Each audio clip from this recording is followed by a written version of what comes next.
À 6 mois des JMJ de Lisbonne, les jeunes du diocèse d'Albi commencent déjà leurs préparatifs. Ils se réunissent aujourd'hui au centre paroissial de Gaillac pour débuter leur parcours en diocèse qui les mènera jusqu'au Portugal. Pour le père Jean-Baptiste qui organise le voyage, une bonne session au JMJ se prépare au plus tôt.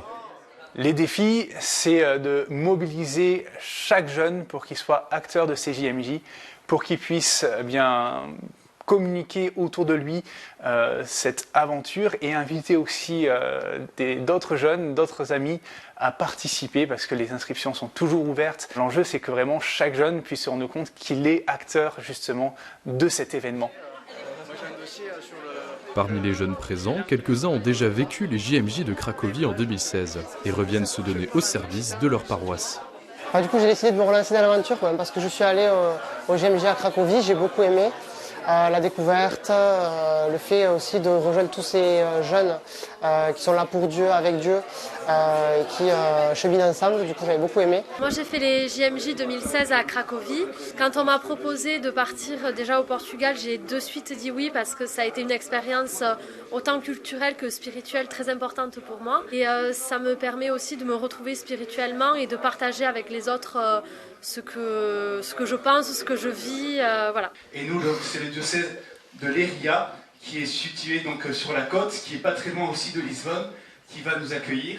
La préparation est d'abord matérielle, une présentation détaillée du voyage et des méthodes possibles pour le financer. Le temps des Français, donc ça se déroulera, comme je le disais, le mardi 1er août au matin, et des rencontres pour les 25-35 ans, vraiment spécifiques pour les jeunes pros, pour que vous puissiez aussi avoir justement un apport pour vous. Avec le casque, on a des petits groupes où on se réunit une fois par mois pour parler des GMG. Là, on va essayer de mettre en place, à la sortie d'une messe, une vente de gâteaux, de bougies, de chapelets et de bois de capla.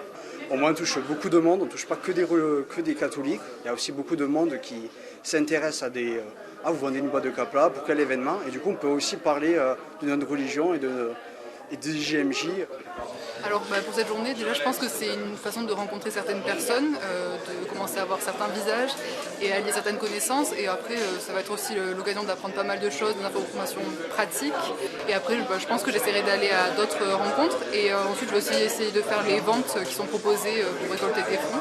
En fin d'après-midi, chaque paroisse reçoit un saint patron qui le suivra jusqu'à Lisbonne et le présente au reste du groupe. Donc c'est Saint-Antoine.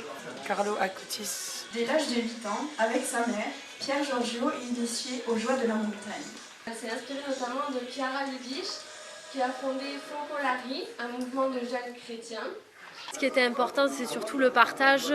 C'est le premier pas vers les GMJ, donc c'est pour ça qu'on a beaucoup parlé des saints patrons et on a insisté dessus, parce que c'est eux qui vont nous suivre et nous bercer tout au long de ce pèlerinage. Se préparer aussi spirituellement et matériellement, il y a les deux en fait. Spirituellement, c'est être dans la prière, dans ce chemin aussi vers les GMJ avec le groupe, faire corps ensemble et avancer ensemble, quoi.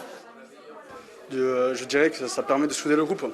Car si on arrive au GMJ à Lisbonne et qu'on ne se connaît pas, ça va être un peu... On va mettre 1-2 journées à se découvrir et au moins, quand on arrive à Lisbonne, paf, c'est fait, on se connaît, nickel. Et ça permettra de vivre de meilleurs mots souvenirs, profiter de l'aventure à fond. Et pas se dire, je ne connais pas mon voisin, qu'est-ce que je vais lui dire, tout ça. Comment on va se connaître, déjà, la présentation elle sera déjà faite et on sait qu'on est parti pour vivre une folle aventure. 3 autres rencontres sont prévues jusqu'en juillet pour poursuivre cette préparation. Sur les 16 000 pèlerins français déjà inscrits, une centaine d'Albigeois font déjà partie de l'aventure.